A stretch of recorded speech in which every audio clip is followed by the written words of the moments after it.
Oh, hey, welcome to Post Games, a podcast about why and how we love video games. My name is Chris Plant, and this week I would like to tell you about why you can't escape porn games. Surprise! That's right. If it wasn't clear enough by that title, today's episode is extremely not safe for work, rated M for mature. If you have children in the car, I really do encourage you to switch to something a bit more wholesome. The episode's not, terrible or offensive or any of that stuff. It's just not for kids. So no worries. I will cue the music and give you just a second to figure things out.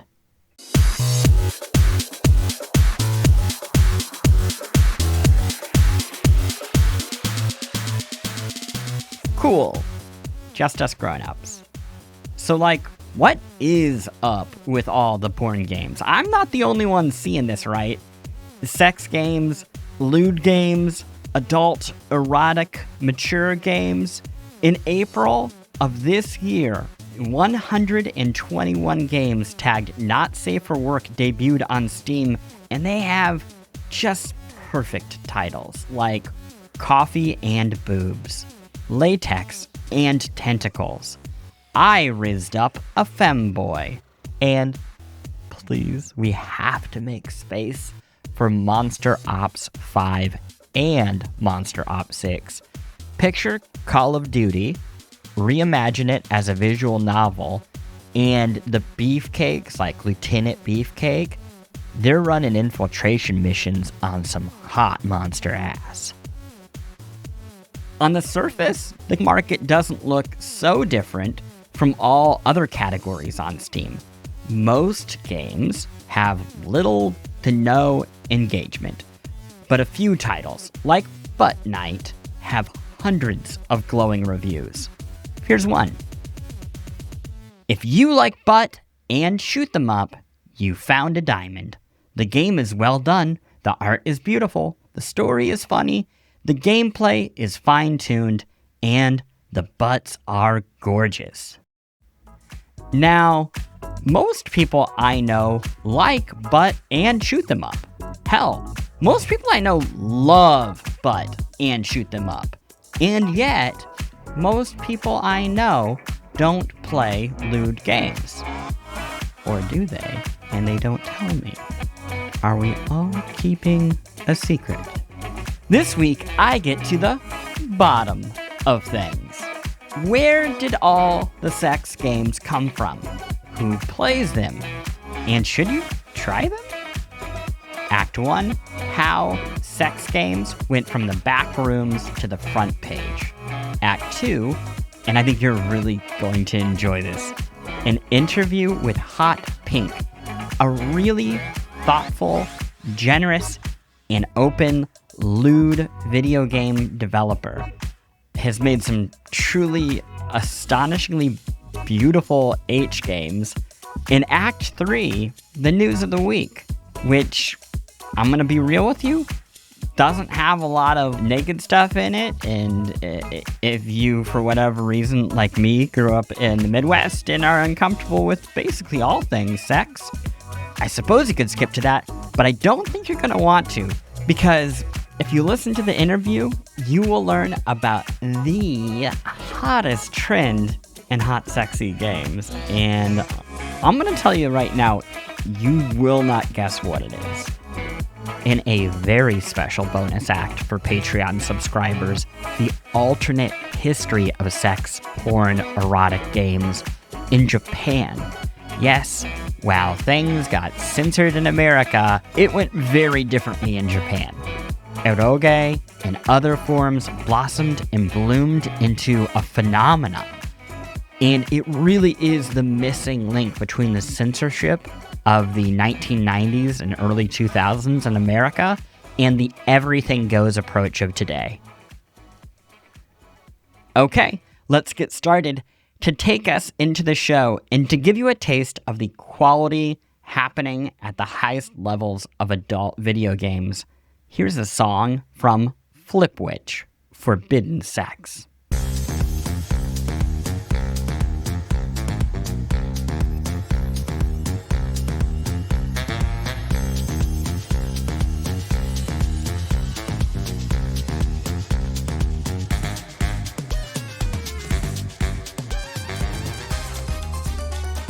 Act 1, how adult games went from the back rooms to the front page. Nearly as long as video games have been available to play in the comfort of your own home, so too have pornographic video games. Though to be clear, the porn games of the 1980s didn't look anything like the lewd games of today. A naked man was a vertical line with a horizontal dash for a penis. A naked woman was a line with a slightly higher dash for breasts. Apparently, for the adults of the early 80s, this was enough. Imagination is a powerful thing. It all begins in this period of pre-regulation. Soft Porn Adventure, released in 1981 as a text-based game by programmer Charles Benton. It was a learning exercise, but his friends encouraged him to turn it into an official release for the Apple II. Make some bucks. You play as a bumbling playboy trying to pick up women, but the sexiest thing about this game is its box art. 3 topless women lounge in a hot tub as a waiter serves them drinks. The cast is unbelievable. From left, we have Diane Siegel, production manager of Online, which would become the early video game publishing giant Sierra Online. We have Susan Davies, the company's bookkeeper, and we have Roberta Williams, who co-founded Sierra Online with her husband, Ken. Roberta Williams is a video game Hall of Famer, an icon, a superstar. The hot tub in the box art photo belongs to her and Ken. Now, soft is the key piece of Soft Porn Adventure. It's a relatively tame adventure, more interested in inspiring laughs than climaxes. But the porn in the title attracted plenty of attention. The game sold around 50,000 copies, a considerable portion of the Apple II's install base. Soft Porn Adventure was, unintentionally, a cheap and quick-to-make hit. Naturally, imitators appeared overnight, and the race was on to get porn games into the market. The biggest fish in this porn pond was Mystique, a company specializing in adult video games for the Atari 2600 console. The stuff is junk. Not because it's pornography, to be clear, but because it's a shameless cash grab. The formula was simple and crass. Target men with horny, Porky's-inspired box art, render poorly drawn pixels bumping up against each other. These games were lazy parodies, and I'm really stretching the word parody here, of old, proven game design, recreating everything from the iconic, like Pong, to the forgettable, like Kaboom. The best known Mystique game is the notorious Custer's Revenge. The player, and I won't spend too much time on this, controls a collection of lines that we are told represents Colonel Custer. The goal is to rape indigenous women. People protested the game at the time, attracting coverage from newspapers and even Entertainment Tonight, and it sold 80,000 copies. I know, it's fucking depressing. We live in a depressing world. Now, you might be wondering, how did this shit get sold on a machine as popular as Atari in a time when video game consoles were largely seen as toys? And that's a great question. The early 1980s were the Wild West for video games. The government was a good decade away from seriously considering regulations, and console manufacturers had yet to establish standards for what was allowed to appear on their machines and what wasn't. The Atari hardware was simply a tool that would run whatever people made for it, allowing Atari to benefit from sales while denying responsibility. But Custer's Revenge and other titles, I'll let you incognito Google the gimmick of beat 'em and eat 'em, were raising concerns amongst parents, retailers, and video game publishers. The parents were obviously concerned about their kids and some sense of morality. But the retailers and the video game publishers, they feared that all of this sludge content would impact the reputation of the medium as a whole. It was bad for the long-term health of porn and lewd video games, too. There's an ocean between the horrific, shameless, and misogynistic catalog from Mystique and the cheeky, text-filled, soft-core adventure that had been produced only a few years prior. In the absence of national policy, local U.S. counties began to ban the sale of specific games, including, of course, Custer's Revenge. Meanwhile, Atari's reputation is becoming mud as these cash grab porn games filled stores along with tons and tons of other unvetted, non-pornographic slop, largely funded by venture capital rushing into the market for the same reason: a quick and supposedly easy buck. It became a full-time job for the consumer to tell the difference between the few good Atari games and the many that would fill garbage dumps for years to come. Suddenly, supply far outweighs demand, and we get the video game crash of 1983.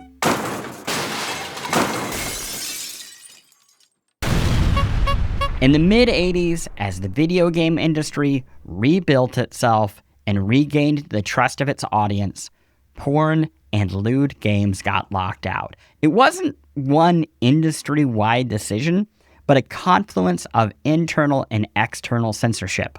Some of these things were meant to protect the games industry. Some were meant to crush it. And some, weirdly, a bit of both. In the late 1980s, Nintendo, you know them, you largely love them, licensed the seal of approval to official NES games. It was a way of guaranteeing to customers burned by Atari and the like that any NES game met a basic threshold of quality. Like, it ran, you could finish it, it wasn't total absolute garbage. It was also an editorial standard. In Japan, Nintendo refused to provide the seal of approval on games featuring explicit nudity and sexuality. Nintendo of America, they go even further, removing non-sexual nudity and adding more clothes to various games. Creation of not safe for work interactive media becomes more or less commercially unsustainable. But not all art needs to be commercial. Some art can exist just for the sake of existing. Except when the government says it can't. At this time, unlike film and TV, video games were an unprotected art form, meaning the government could enforce regulations should they ever notice that video games even exist. By the early 1990s, the US government becomes aware of the medium at long last. This was back when the US government, for better or worse, considered oversight and regulations as a thing that they would do, unlike now, where crypto and AI and social media can just run roughshod all over society, and I digress.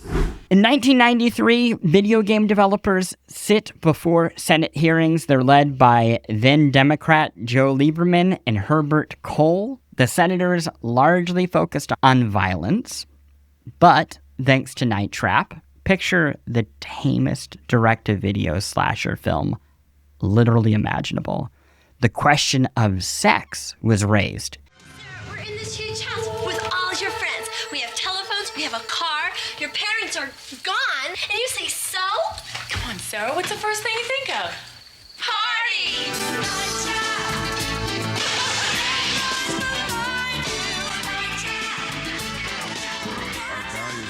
That we resist the impulse to do what I think, let me say for myself, I'd like to do. I'd like to be able to pass a law saying you can't produce this stuff anymore. We don't do that because we value our freedoms. But with those rights that the producers of video games, in this case, have also come responsibilities. And that's been the partner to rights in our society. And I think what we're all saying is that we don't feel that this particular industry has carried out those responsibilities in the way that they should, and now's the time to change.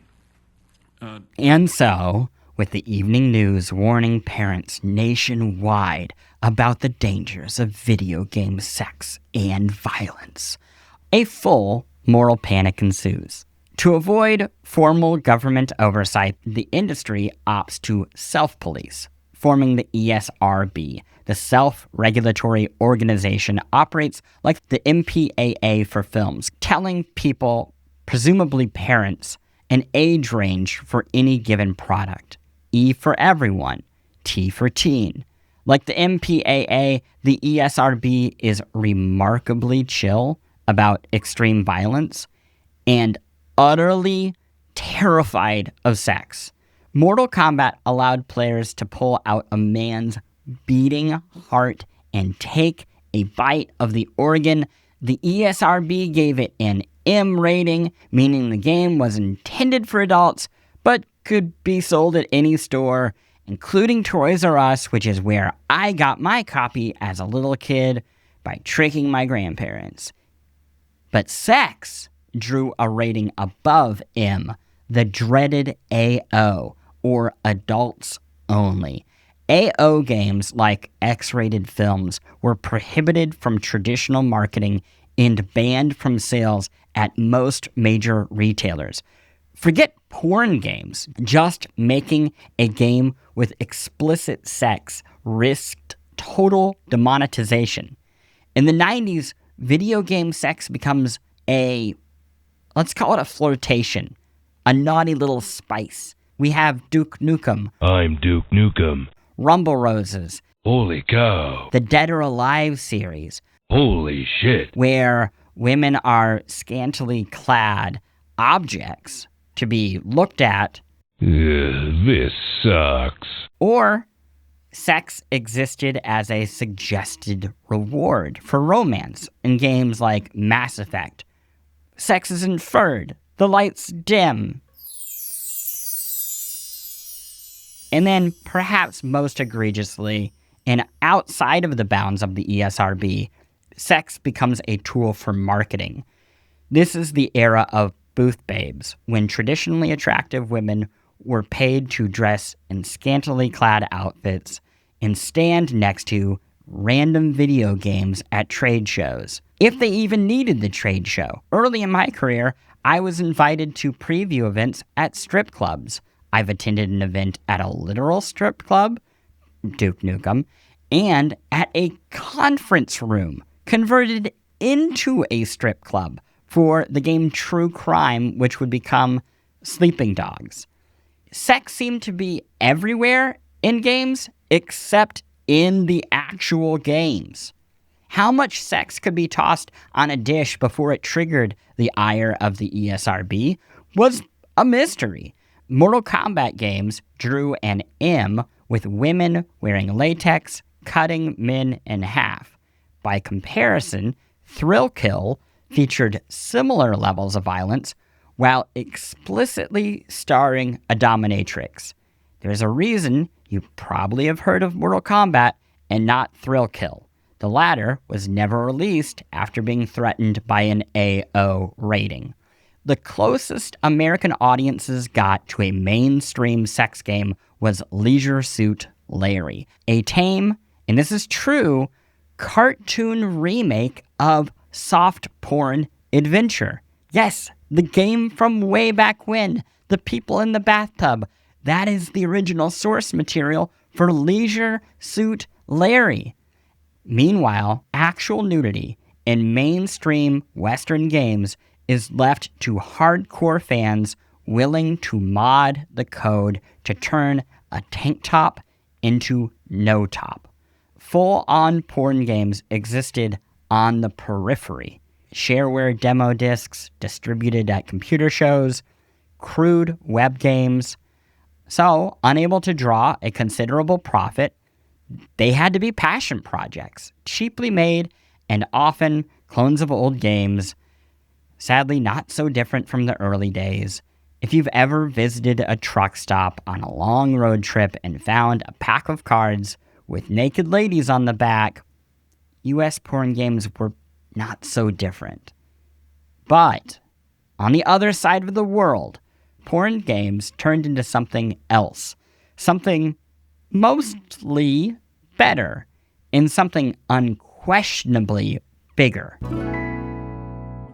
Okay, so we're going to take a quick break, and we're going to divide up a little bit.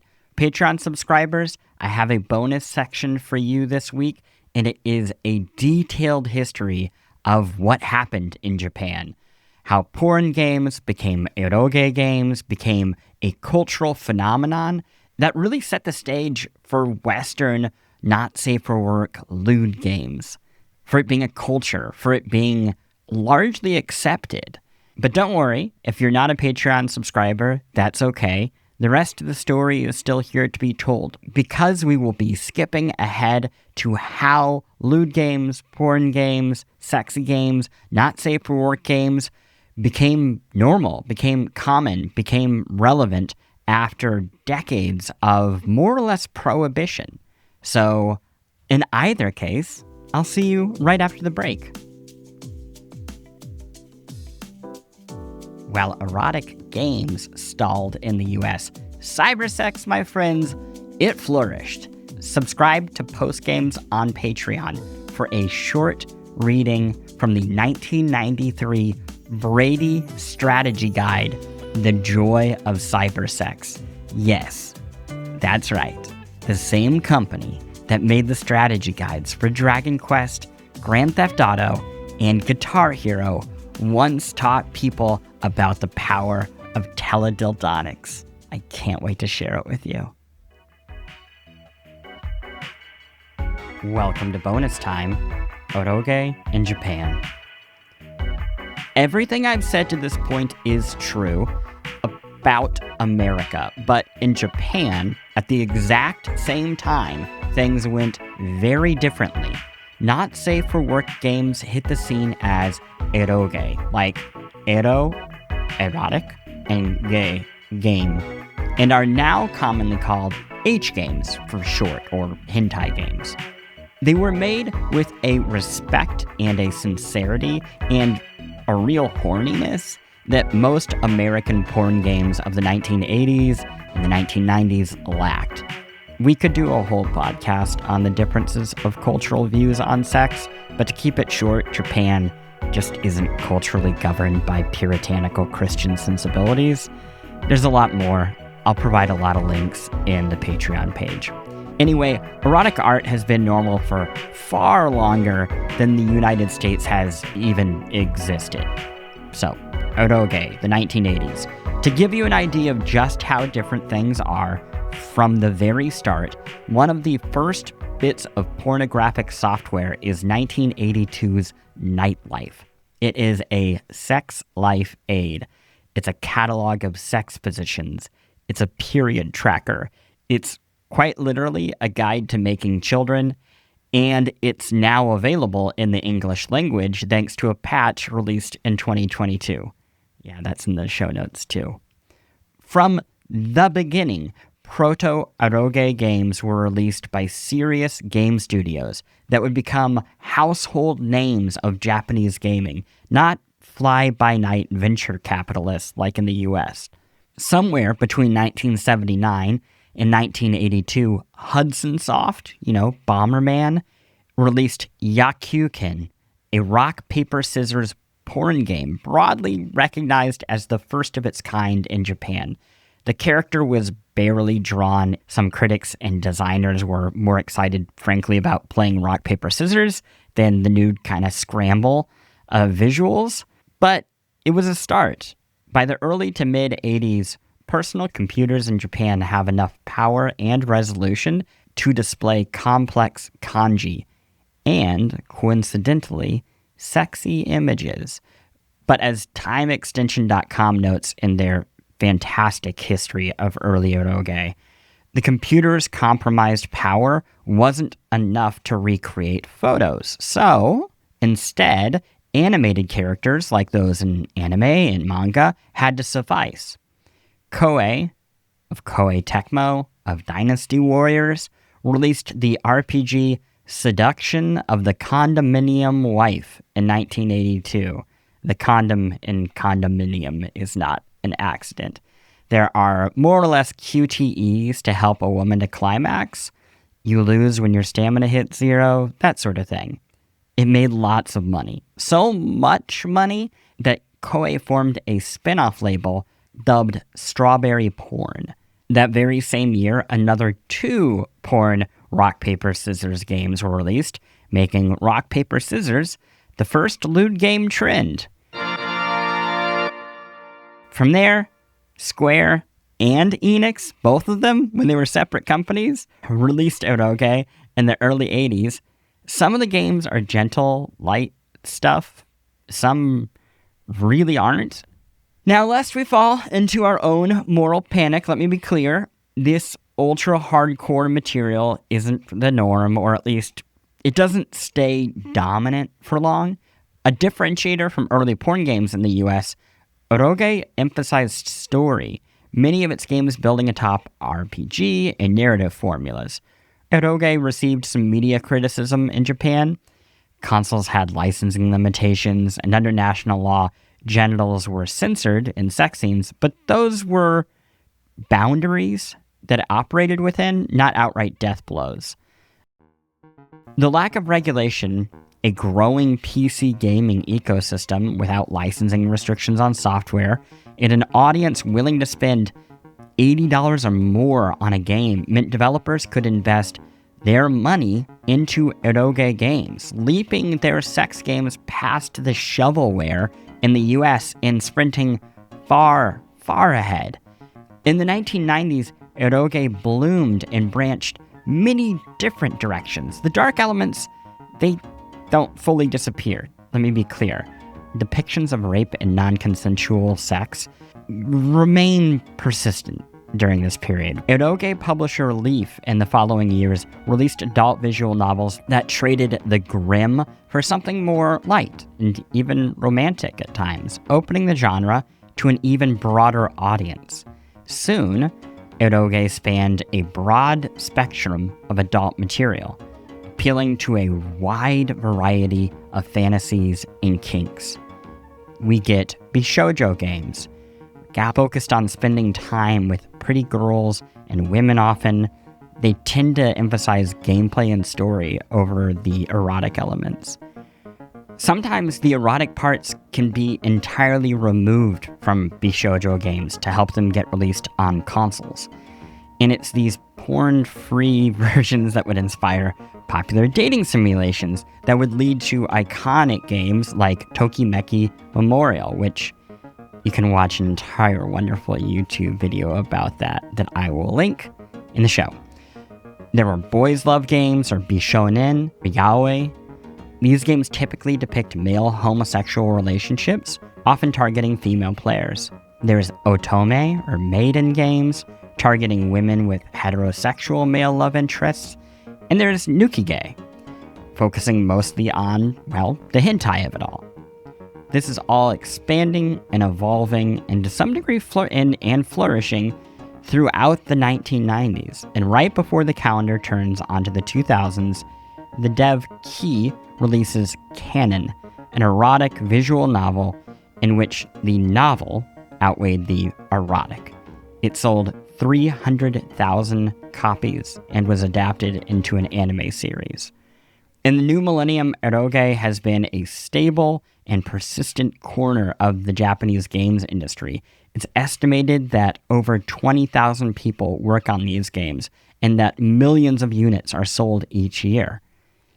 Which means there is an entire world of video games that was not making its way stateside for years, accumulating. The best option fans had was to import titles or to create fan localizations. But for the most part, all of these games just stacked and stacked and stacked, waiting to be exported for an audience that, we would soon find out, was more than ready to pay for them. After the break, how modern online distribution, I know, it's a theme from last week, brought lewd games into the mainstream in the West. And now, sexy games in the age of modern online distribution. So, how does the Western game market go from all-encompassing prohibition on sex games to today when, and I'm checking Steam as I'm recording this, someone releases My Bimbo Dream Season 1. I guess we have to wait for what happens in Season 2. To start, it really shouldn't be surprising that porn is ubiquitous in video games. It should be a surprise that the dams of self-censorship held the flood off for so long. Historically, it's pornography that serves as a rocket fuel for young technologies. VHS tapes famously bested the Betamax format when pornographers chose the former as their preferred standard. Couples bought Polaroids and camcorders to create private, consensual materials. The DVD player attracted early adopters with its ability to quickly and easily skip between scenes. The internet, VR, the list goes on and on. But in all of those cases, the hardware, or the platform, was fighting for competition, and porn was a means of building support amongst early adopters who would pay the initial high prices to get their kicks in increasingly higher definition video formats or simpler and more private means of distribution. But video game consoles, they evolved differently. Video games creators had to appease multiple forms of governance just to get to the customer. They had to deal with the ESRB to avoid an AO rating. They had the console maker for certification and licensing. They had the game retailer to be stocked, the credit card companies for sales transactions, and before all of that, they needed the bank or the investor who more than likely saw video games as a thing for children, not a thing for sexy games. To get a foothold, the creators needed a solution for each of those problems, and the internet, well, it provided them. Slowly, and then all at once. In the 2010s, digital storefronts became a trusted and common way to sell and buy games, particularly on PC. A digital storefront on PC immediately knocked down many of the beams holding up sexy, lewd video game prohibition, or self-censorship, whatever you want to call it. Games released digitally on PC wouldn't need to be sold in stores, meaning no need for the approval of a store, and thus no need for support from a physical distributor, meaning no need for a publisher. And being on PC, the game didn't need certification or licensing to run on the hardware, nor an ESRB rating. But the lewd game makers still had big issues when it came to making money and marketing their wares. You can hear a lot more about the rise of digital distribution in Post Games Episode 1, but in short, you should know that amongst all the players, Steam was and is king. Steam is a privately owned digital storefront that sells games for Windows, Mac, and Linux. If a game wants to make money on PC, it really needs to be on Steam. For its first decade of existence, this is the early 2000s, Steam had strict policies prohibiting pornographic games. But in time, the policies relaxed, coincidentally, as the financial potential of the space became more and more obvious. In the 2010s, credit cards still limited the ability for devs to make money, but new artist funding tools like Patreon provided just enough financial footing to get some pioneers to lay a foundation. In this same era, cottage industry, for the first time in decades, begins to form in the Western market, thanks to digital retailers like Faku and media outlets like Lewd Gamer. And suddenly, things kind of come together. There is a mountain of unreleased adult content from Japan. There's now a store to sell it. There is a media outlet to discuss it, and in some capacity, to bring awareness that it even exists. And there is an established fan space that has already been localizing this material. Suddenly, there is a bridge between the adult video games market in Japan and the audience in the West. And from there, expansion.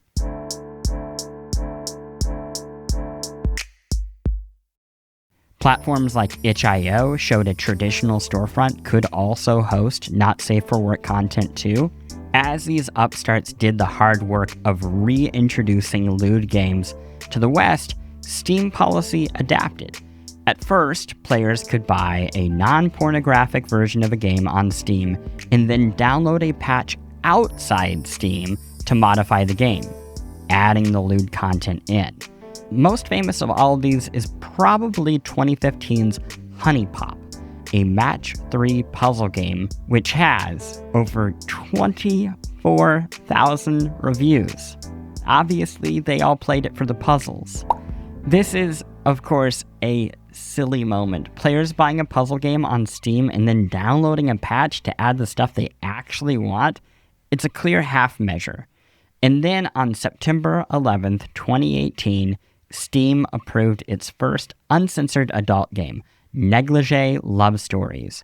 And as they say, the rest is history. In 2018, developers released 161 games onto Steam with the label adult content. In 2019, 440 adult content games. Last year, 1,392. That is how we get to today, when a game like Flipwitch exists.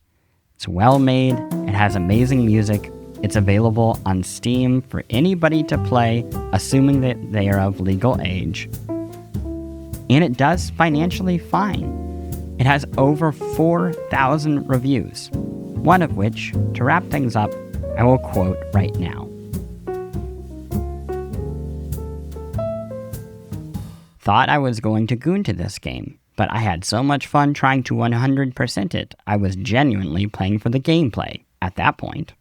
And that is how sex games blew up, then quite literally blew up, and then blew up, and now are blowing up. I'm realizing after saying that it's a really obvious pun that I should have caught earlier. Anyway, after this break, we have an interview with lewd game creator Hot Pink.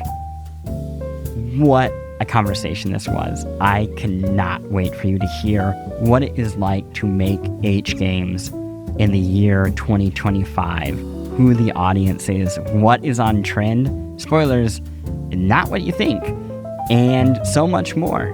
We'll get to that right after the break.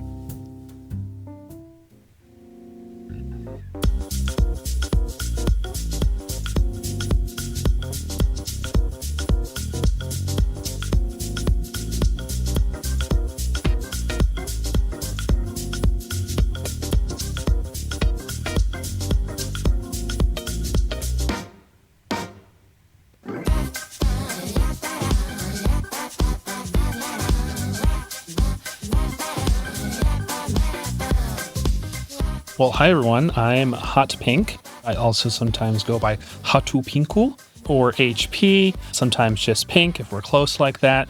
But yeah, I am a game designer. I don't really have an official title, but sometimes it's game director, sometimes it's more production, sometimes, studio head. Just refer to me as a humble game designer, and that's great with me.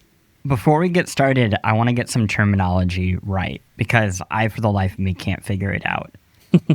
Sex games, porn games, lewd games. Is there a term that is preferred? Yeah, it kind of depends. I think for me, I've always said, we make H games, which sort of harkens back to the Eastern Japanese style where there wasn't this stigma.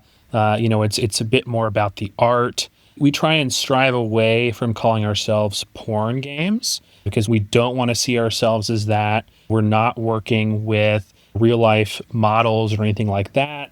Everything we're working on is on the cartoony or cutesy side, or sometimes 3D stuff. But yeah, kind of shy away from, the porn title, just trying to make it not weird. And if you say I work on porn games, there's some stigma there. That can be a little weird, can be off-putting to people. So we want to make it easy for people to get into and not feel weird about. For sure. That makes so much sense. I mean, something we talked about earlier in this episode is this idea of erotic games shifting to Japan for a large chunk of their history. And you're right, here you say porn and what you think of as the porn industry and not video games really at all. Yeah. Anyway, do you remember kind of the first moment where you realized you wanted to make these sorts of games? Pretty decently early on in my career, I had this fascination with sex, right? Not really in the sort of way you might be thinking, but more of an academic way, right? Always trying to learn a bit more about the human element and all that, understanding what brings people pleasures and things like that. On the schooling side, I was actually a business major in college, but had been making games on the side. It was sort of my hobby. On the side of that hobby was like, hey, what if these sort of adult games were better than they are? And that's where it started the spark in me of thinking like, hey, what if I bring my skills and my sort of way of thinking into this industry and sort of make, better games for a wider spread of audiences and, kind of meld the two, right? You're a business student at this time. Do you see an opportunity here, or does knowing how the business works, looking at what is available in the market, does that kind of scare you away from it? Yeah, definitely. No, I think that from the business perspective, it was really interesting because it was a pretty decently sized market for the adult games at the time when I was looking into it. But you could see the quality isn't quite there where it could be, I thought. So yeah, from a business perspective, like, hey, let's get in here. It's a growing market. It's something I'm passionate about as well. So if we can make things better, let's get into it. Let's grow it. You talk about quality lacking during that period. What do you mean by that? Yeah, I mean, I think, you talked about it earlier as well, where like if you do a search on Steam for like, hentai, you come up with thousands and thousands upon results. And, a little bit of that is maybe that there's just a lot of slop on Steam in general right now, but we're also seeing a big wave of that on the adult space. So it's something that has been a plague on this side of the industry, right, is that there's a lot of sort of low effort trying to cash in on the sex side of things because sex sells, right? So why not try and do it? Now you see a lot of AI stuff out there. And the biggest thing is that really the gameplay is not a focus for a lot of these games as well. They're either very simple sort of casual style games. They're sort of very bare bones, cliched writing, visual novels, or some, are just like press the A button a bunch of times and then you get your sexy pictures, which if it sells, you can't knock it too much. But that's not really, where we think they could be in terms of quality standards. So something really tried to strive to better, for the games that we make and help with, and pretty much the whole industry as a whole. If we can get better, everyone else will hopefully get better as well. And I assume that you see that in the response from the fans, because again, it doesn't take an expert to look at the Steam reviews here. The AI stuff does seem to get shamed relatively often. And if you look at the top sellers in this space, they're pretty high-touch games. I would say more high-touch than a lot of even popular games that are non-H games. Is high-touch a double entendre there? Yeah, well, you said tingling earlier, and I really resisted saying anything. What do you hear from fans about their expectation of quality? Yeah, definitely. I mean, we really try to smash that expectation of quality for what it can be for a lewd game, right? And I think we're doing that. It takes time. It's always been, my philosophy when I'm making my own games, and as well as, with the publisher Critical Bliss, where it's like, hey, if we make games to a really high quality of standard that are also about sex or have sex in them, then people will keep coming back, right? There's some lofty ideas where like, hey, we could be like the Nintendo of lewd games, right? Where it's like, if you're playing a Nintendo game, you're getting a high quality game every time. You're able to bet your money on that. And it helps with the like Steam algorithms and stuff where it's like, okay, if you have just, one game you put out there as a publisher on Steam, some people might get it. But if you keep putting up top quality games time after time, people are going to know what they're going to get is something that's going to be, excellent, going to be worth their money every time. So, we see people coming back from the fans' perspective, right? They're going to come back almost no matter the genre, right? Because they know it's okay, this is going to be a good game. There's also going to be good, sexy stuff in it as well. And be able to just recognize that from the branding of it. I really love the idea of a Nintendo seal of approval like thing stabilizing this market, considering how much damage the original Nintendo seal of approval did to this market. That seems nice. I'm gonna circle back more about like what makes a game good in this space, because obviously it has some different obligations than a traditional game. But first, for you, what was the first lewd game or H game that you worked on? Yeah, so there were a few, I would say, failed attempts or experiments. Do we want to go like way back to there, or like a first like official published? Yeah, let's go way successful back, one? because I guess what I'm interested in is there is a stigma, and I don't know if like you felt it. I grew up Catholic in the Midwest, so like the first time you draw a little nude caricature in your school book, you're like, oh my gosh, I'm going to hell. That's where I'm coming from, right? So I'm curious for you. There is a moment where you decide, hey, I'm gonna make something like this. Yeah. And I'm curious about what is that spark. Yeah, so the first time I ever, I guess, even thought about that, right, was like, I was definitely like a senior in high school, like fresh 18, right, and had got into like ROM hacking. It sometimes was like Pokemon games, but also had gotten real into like the original Metroid. And, you know, as you know, original Metroid, depending on how fast you beat the game, Samus takes off her armor at the end. So, of course, me in my, you know, sort of young adult brain is like, hey, what if I hacked it to where she's like nude at the end if you beat it really quickly? So, you know, in a very basic, you know, sprite editor, like, you know, changed her sprite to look a little naked. Of course, it's like a very small sprite. So you have one little dot for like each nipple, and it's like massive. But that was like the very first, I think, inkling where I ever like actually made something. I was like, okay, this could be something.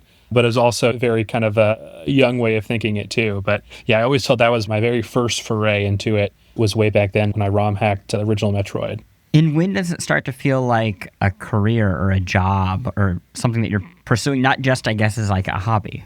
The biggest original hit game I would say I worked on was called Tentacle Locker, to where it's this very cute, lewd game, pretty small, but it's very explicit as well. I remember like, you know, working on it very late one night, trying to like just squash bugs here and there, like very technical stuff, but then like also having to do those technical minutia for the lewd scenes, right? And it gets to a point where it's 2 a.m. and I'm like, oh man, I'm really doing this. I'm really putting like a lot of effort and time into making sure this is really good. But like, you know, do I come back from this? I don't know. But like, you know, it felt it in my heart enough to where it's like, okay, I got to be proud of my work. Anything I put out there, I really want to have that, like you said, seal of approval on it for something that I made.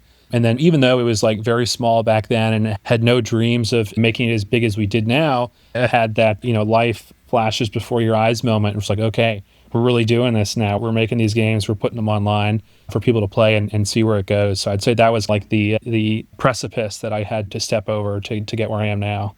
Well, okay, so you're in this moment. It's 2 a.m. You're working on a specifically lewd scene, right?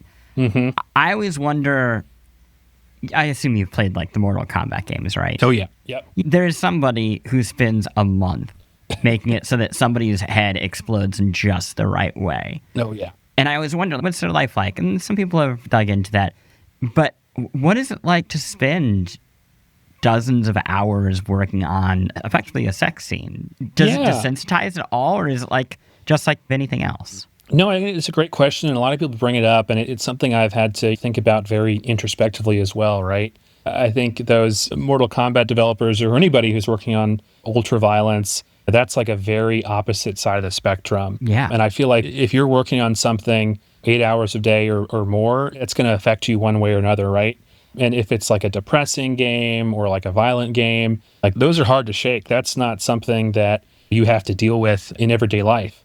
But the flip side from our perspective is like, you know, sex is a normal thing people do, right? Yeah. Most humans get to, you know, experience sex, you know, on a semi-regularly or irregular basis, but like you're having sex more than you're like busting heads open, hopefully. We're engineered to be able to handle these type of emotions a lot better than the depressing emotions or violent emotions, stuff like that. And then to like the desensitized point, I definitely thought about it a lot. It made me, I don't want to use the word desensitize, but I think it really made me appreciate the other emotions that go into sex and love and things like that. I'm not going to be titillated by big-breasted women that are walking down the street because I get to see that all the time, maybe in a different form. But it's like, okay, I'm not going to be tempted by that. I'm going to seek a partner who I can get really, emotionally invested in, really spend quality time with, and then also be able to, enjoy my sex life as well. So I've never really gotten, tired of it for those reasons, but I guess I've found that sort of finer appreciation to things. That makes perfect sense. Even preparing to chat with you, I always try to second guess all of my questions. And a thing that I kept running into is people have been drawing the naked form and even erotic art forever. Oh, yeah. And spending, if you look at a classical painting, way more time. People can devote years of their life to this thing. And same with violence. So it isn't, sometimes it can be a trick to feel like something is new when it's not new at all. And I guess the more I thought about this, the more I realized that, and makes sense why you would be a perfectly well, that it hasn't ruined your brain or anything like that. Yeah. Obviously, you worry about people getting like addicted to this kind of stuff. We always try and make our games non-addictive as possible, if that makes sense, right? We want people to play the game, enjoy them, and then hopefully move on to the next game and enjoy that as well. So, yeah, I mean, there's, some people that might, get too deep into this, but as someone who gets to work on it and, like you said, sort of refine those very small details, no, I don't think it's really, affected me in any negative way. I think it's maybe been positive in some of the, relationship aspects as well. So we talked inward, now looking outward. How do you describe your career to friends and family, if you describe it at all? Yeah, I keep it pretty secret, to be honest. It's not something that I really shout from the rooftops. Very few people in real life know that I do this full time. They know I get to work on games, but I just can sort of tell them, oh, here's some of the safe work games I've helped with in the past, or say, oh, what I'm working on now is an NDA, can't really talk about it, stuff like that. And usually it ends right there. If you're just talking to people you're meeting casually, they don't dig too much deeper into that. But yeah, I like to keep it mostly buttoned up from a public-facing perspective. Part of that is because of the stigma, right? Don't want people sort of thinking things like that or drawing their own conclusions. But part of it, just personally, I don't want necessarily my work to dictate my personal life as well. So keep it mostly under wraps for that reason as well. But then, when I went to the Game Developers Conference to give my talk this year, couldn't hide it then, so got to talk to a bunch of people about it very, publicly. And that was pretty refreshing, too, because everyone was so open and accepting and really curious about this side of the industry as well. So I was able to form some good connections and talk about it in person, which I don't get to do too often as well. Tell me a little bit more about that, because there is clearly a lewd game, H-game development community. And you can see this one by Critical Bliss, you already mentioned as a publisher, seems to have wrangled quite a bit of this group together. There's a great double series of anthologies on lewd games that I'll make sure to include in our show notes. But it seems like there is a community here. How big it is, that part I'm really struggling to tell, probably because of the anonymity issue. Yeah. So what is the community that I guess that you see? Yeah, I mean, there's definitely a lot of different sort of sections to it, right? I would say I started on what was once known as Twitter, back when it wasn't what it is today. I guess it started connecting a lot with the, artists, right? Because I figured that would be a good way to get to know the scene, get to know the community. And I always built myself as a developer who could do like everything but the art. So always knew I needed to have people help me with the art stuff. And got to just have, these really, great interactions with artists that are really pouring their soul out into their crafts and really, upping their game, trying to get better at what they're drawing or expressing, even if it is lewd, sexy content. But it was like, really wholesome. I think that it took me aback a bit. I was like, man, like everyone's like really helping each other out. And I think it's because it's a smaller community, right? Because we have to fight so many other battles in like normal society to get our work accepted. Like everyone else is so supportive. So I'd say the artist community starting out was like always so great. And I always wanted to help lift people up that way. And then, as I grew making more games, got to meet more developers on the developer side. And that lived some on social media. There were, Discords that had pretty big, like a lot of the Western adult game devs together. And yeah, I think there was like a lot of people trying to help out. Some people kind of just doing their own thing. But like you said, it's pretty, behind closed doors. A lot of people are just doing what they want to do and not necessarily needing help from other people or wanting to collaborate, things like that, which totally fine, totally get it. If you're making this game on your like very specific kink or fetish, like you probably are the best person to be working on that. Yeah. It's kind of hard to hire people for that, right? So yeah, there's a lot of that as well. Generally, it's, a pretty, welcoming and opening community from that side. I would say one of our goals is to help expand it to where more safe work devs feel more comfortable coming into this side of the industry as a, career path or a curiosity. So yeah, I mean, got to meet so many people that are either attempting to getting into it or just curious at GDC, because even in mainline games, there's still a lot of romance and sex, even if it's downplayed. But a lot of people want to bring that more to the forefront if they could, if it was up to them. But sometimes they're held back for, a number of reasons. But at least they're curious about it. And I think, yeah, we'll continue to hopefully grow personnel and communities and stuff like that. Do you see this as a safer place to be in the game space? It would be tough to call it safer. I think this is the business mind rolling right now, right? Where it's like a lot of the problems that are happening in the game space and the tech space right now is a lot of people kind of got over levered or overfunded, especially during the pandemic when they saw some growth and people just like threw money at them, and that money has to get paid back most of the time. So if it doesn't get paid back, people get laid off, right? And it's still happening. But in our space, like we're not able to go out to like a bank or a venture capitalist and be like, hey, give us money for our adult games, because there's not really a structure for that. There's not a place for us to get that kind of funding or support. So a lot of it's been bootstrapped, right? Every dollar that I pay someone else has been money that we've made ourselves. Yeah. So it's like a much slower but much more stable growth that we're doing. So like when we want to hire someone, we have to like really look at our books closely and be like, okay, are we able to support this person for hopefully the long term, right? And like pay them a consistent salary.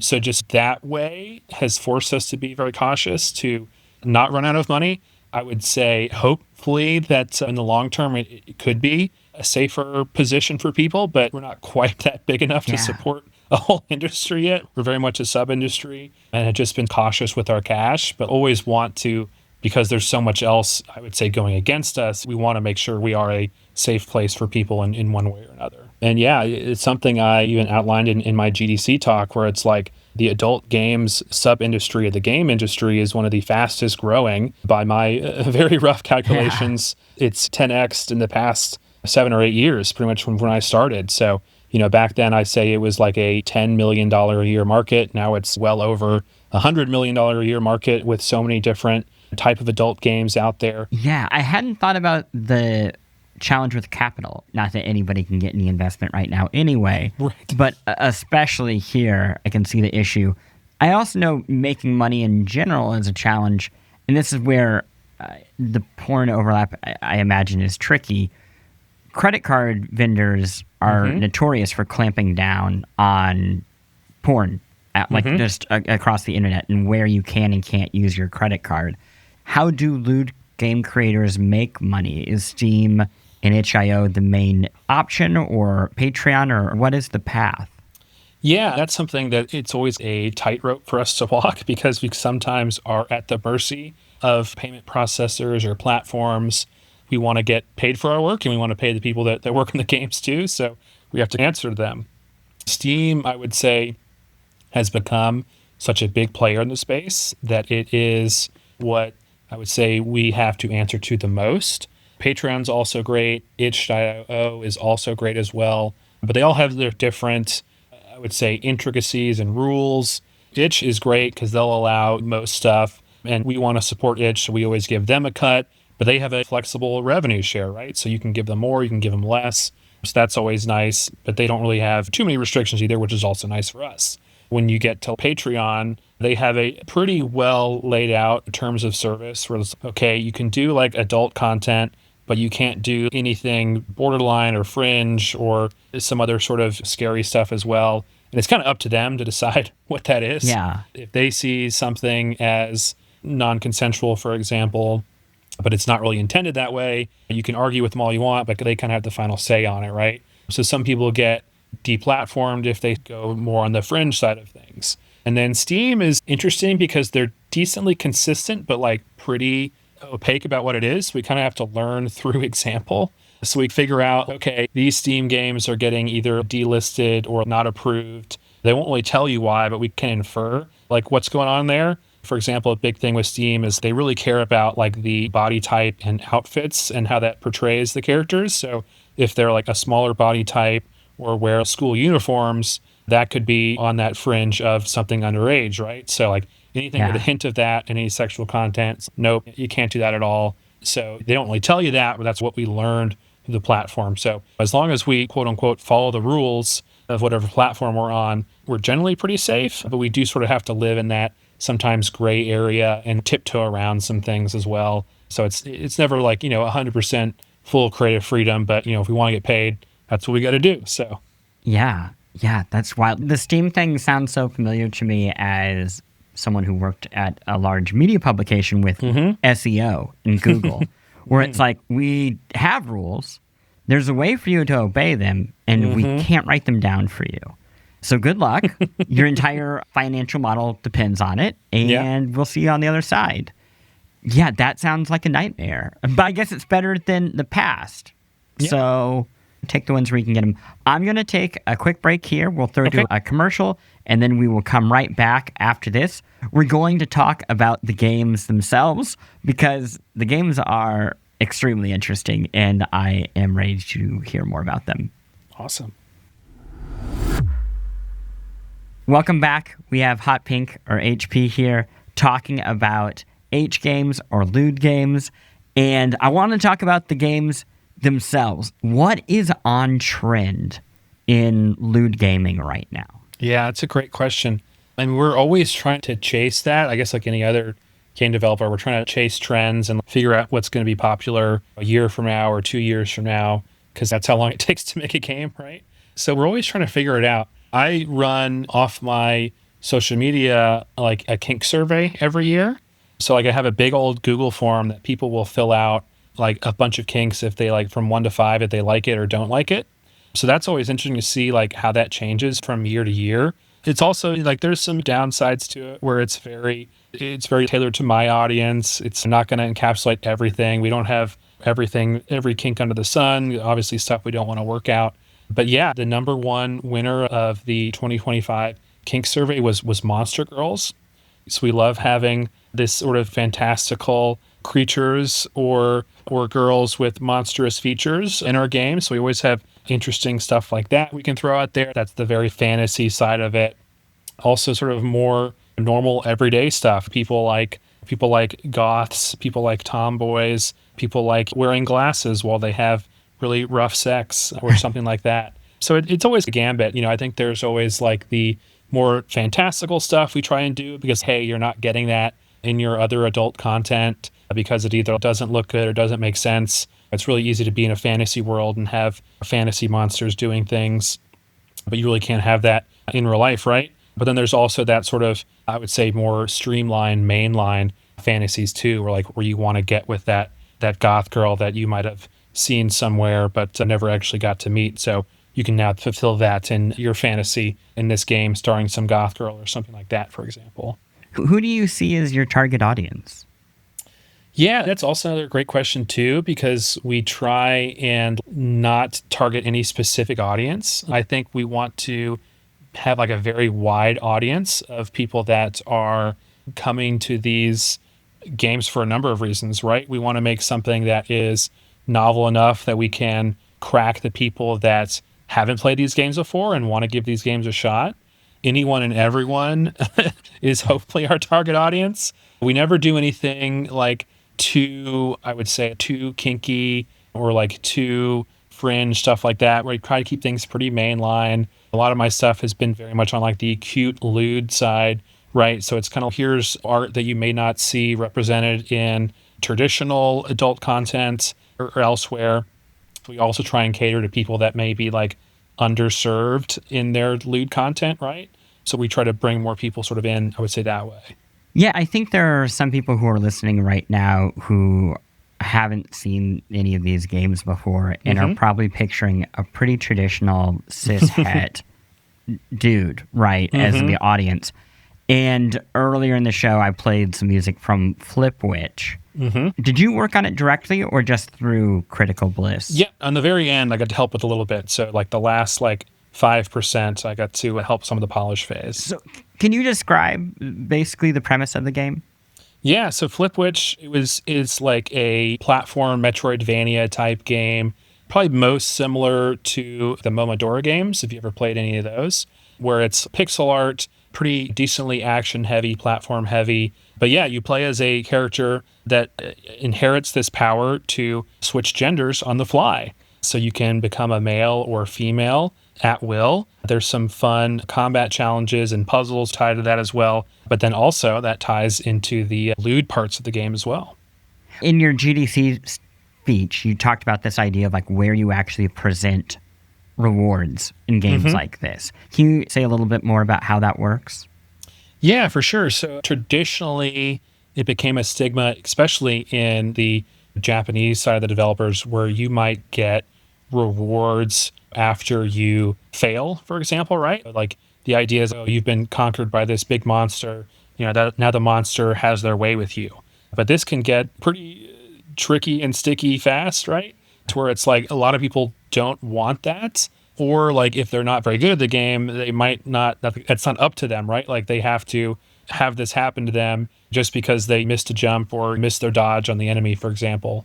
So we've done that a bit, and there's some in Flipwitch as well, but we try to do things where we flip it on our head and give you that reward for either going out of your way to find a secret, or maybe once you beat the enemies, then you get your chance to have the reward as a lewd scene then. But we never want to force the player into something that they're not comfortable with, or that maybe they've seen 1,000 times, or force the player to game over essentially to get all the lewd rewards. Because if the idea of the lewd game is to get those lewd rewards, you don't want players have to fail to get that either. So yeah, we always try to get around that. I guess, speaking of tricky, sticky situations, how do you pace a game like this? Because there are two goals happening, right? There's playing the game and there's playing yourself. And I assume you are thinking about that there is the hands-off controller time, but cooked into this. Yeah, no, exactly. And a lot of people ask that, at GDC too, right? I think that the pacing question is also interesting too, because I think like any kind of good action movie example, right? You want to start with a big action scene. There's a big high energy, something like that. Sometimes we want to shy away from that, right? We want the player to have a bit of a build up, get used to the actual gameplay sides of things, and then they have the big reward, the big climax, all the dopamine that goes into their brain through the lewd reward, for example. But then also we want to have those gameplay phases be pretty separated as well, so we don't have to worry about one-handed controls, as people talk about sometimes, where it's okay, like you're playing the game and then you're playing the sex or whatever, right? To where there's two different sides of it. You're either platforming or you're doing some sex minigame or something like that, where there are two different phases of the game, so you can sort of have different moments here to here.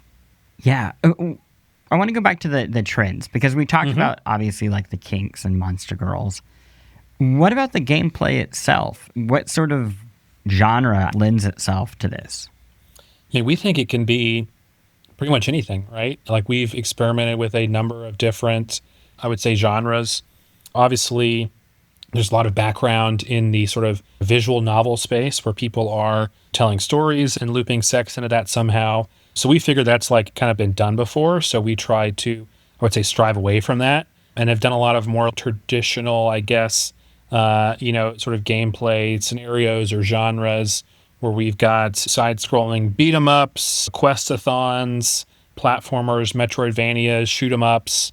They're more traditional style games, but we either inject the sex into them or make them about sex in some kind of way, while also having some ideas that are a bit more I guess, lean into the sex from the start, right? I think Orc Massage is a good example where it's like there's not many like traditional games about giving massages to monster ladies. It pretty easily lends itself to ramping it up into the sex there as well. So yeah, we always try and see what can fit. And I think like for me, from the game design perspective, it's always an interesting challenge to figure out like, okay, how could we meld these two genres together and sort of make it make sense in an adult lewd perspective.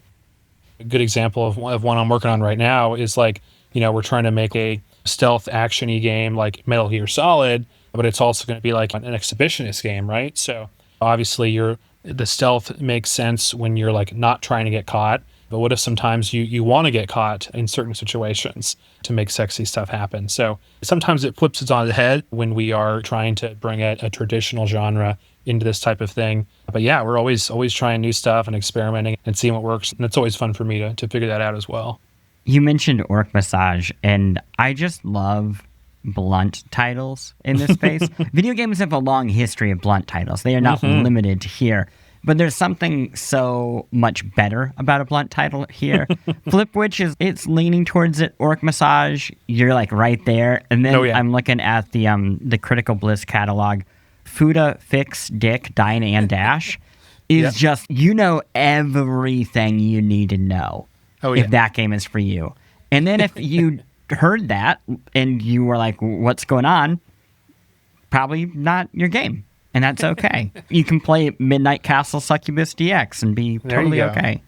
To wrap things up, let's say someone is listening to this show and they're curious. They're like, hey, never thought about playing these games.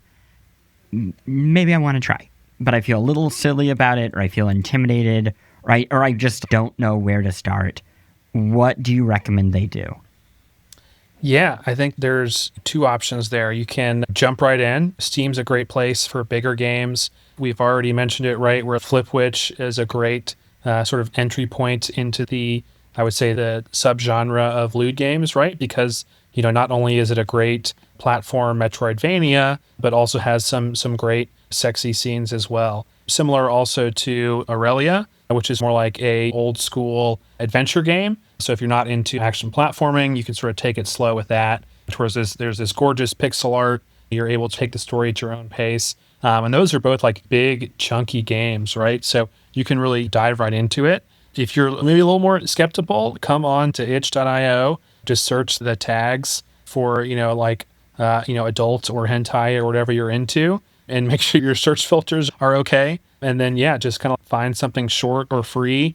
Obviously, I think I have a bunch of great options on the Hot Pink itch page. There's a bunch of other great developers out there as well that have stuff you can try out.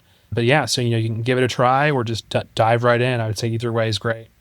Great. Thank you so much for making the time to chat. This has been like a real treat and a real pleasure.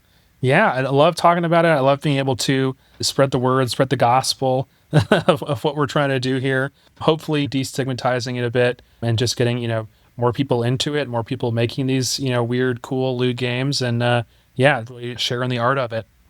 Hey, I see people leaving reviews on their public Steam handles. The tide is turning slowly but surely. Oh, yeah. I'm ready for it. Hopefully we'll have you back in 10 years, and then it'll be $1 billion industry. You'll be swimming in gold coins. It'll be wonderful. Welcome to Act 3, the news of the week. First up, we've got Paris Mon Amour. That's right, it's Perry Talk. The independently funded and collectively owned video game site Aftermath made the case for and against parrying in video games. Of course, both essays make valid arguments for and against the combat trend of 2025. Unfortunately, video game discourse was determined either to find a winner or, and perhaps more importantly, humiliate a loser. Is this news? No, of course it's not. You can parry or not parry. You can like whatever games or dislike whatever games you want. But am I so jealous of Aftermath? Yeah, like big time. After a little more than a year of existence, they could inspire days of rage over a trivial video game mechanic like we are reliving Twitter circa 2015. I am not an editor-in-chief anymore, but I can't turn that part of my brain off, and the envy is real. The only way that I can make up for these feelings of guilt and shame is to tell you to go read aftermath.site. Next up, Elden Ring Night Rain Cloud. I'm trying. Elden Ring Night Rain launched to, by the standards of its franchise, mixed positive reviews. I thought that the crew at Triple Click did a really nice job of explaining the many things about the game that need to come together for the optimal experience. Here's a clip. You can also spar a little bit in this little training area, but you can't really learn a character class until you take him or her on a run. And if you go on a run, it's like a waste of everyone's time if you're just trying to learn things and you're not like actively trying to beat it. And so it's really hard to learn things because like if you're playing with strangers, they might start barreling ahead and you're just like trying to keep up with them and you don't actually learn what you're doing along the way. You're just kind of following them. Whereas if you slow down, either the timer will kill you because the flame circles will get you before you even have much of a chance to explore or like experiment, or like you just won't be able to do it fast enough. It's a very frustrating experience because it feels very poorly paced because of that timer. Over at VG247, Connor Maker wrote a compelling 5-star case for the game's excellence. Connor, I hope that I got that name right, if you're listening. Here's a graph that really stood out from that review. Elden Ring Night Rain is about taking down a big, scary night fella, sure. But more than that, it's about people from different walks of life coming together to overcome great odds. This is a narrative through line that weaves between story and gameplay alike. It's a meta-narrative. The characters are coming together, growing fond of each other, and growing individually as comrades in arms, yes, but so are you. You and the random people you match up with on your journey. That random dad who ran off on his own and died twice in the fire. The French guy who clutched out the Night Lord and somehow revived the whole team. The connection between the Guardian and his newfound flock is a mirror to the bonds you build with the online randos you'll no doubt matchmake with. It's good stuff. In a last bit of news, Game Informer, remember them?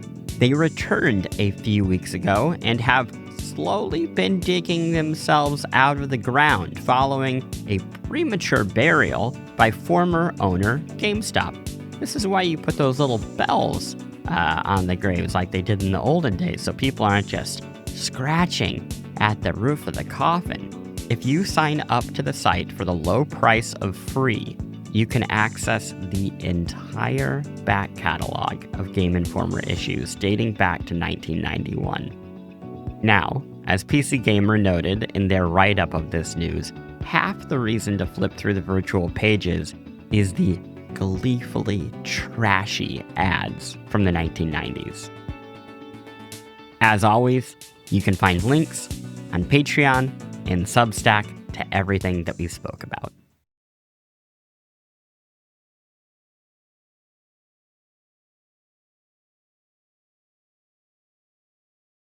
Y'all, we did it. That is episode 2 in the books. It is worth noting, this episode focused on porn, sexy, and lewd games that exist largely to titillate, but there's an entire corner of sexual video games with a greater interest on ideas. Often still sexy and horny, but more artful in the traditional sense of the word artful. These are the works of Anna Anthropy, Robert Yang, and many, many other developers. There's also the world of romance games, where developers create NPCs for you to, on a pretty broad spectrum of what this could mean, fall in love with. Now, I hope to talk about both of those corners of gaming in the future, and if that's something that you would be interested in, let me know. But for now, it is time to say farewell. For Patreon subs, one last bonus, we shall say farewell with a short reading from the official Brady Strategy Guide to Cybersex. For everyone else, thank you so much for listening. You can subscribe to the newsletter at post.games. You can subscribe to the show, which is a huge help, at patreon.com/postgames. The show is now available on all podcast platforms of your choice. If you like it, share it with a friend, or, and this does a lot for the show, especially early on, leave a review on Apple Podcasts. And that's it. Thank you so much. I'll see you next week.